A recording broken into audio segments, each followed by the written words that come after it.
മന്തി ബ്ലോഗ്സാ. Hello guys, നമ്മളിന്ന് കാപ്പള്ളിയുടെ ഉദ്ദേശിച്ച് മന്തി കഴിക്കാൻ വേണ്ടി വന്നിരിക്കുകയാണ് ഗൈസ്.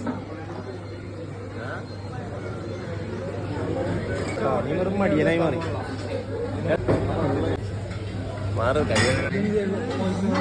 നമ്മളവിടെ മന്തി കഴിക്കാൻ പോവുകയാണ്.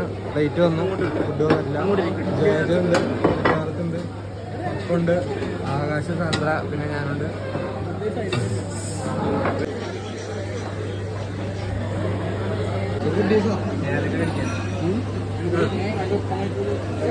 ഇല്ലില്ല വേണ്ട, നടന്നേ പോയേ.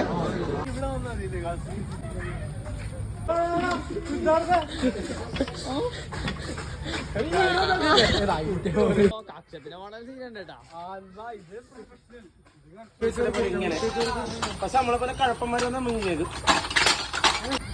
ഇതെന്താണ് ഇങ്ങനെ പോന്നെ? നീ വെയിറ്റ് 100 കിലോ കാണുമ്പോ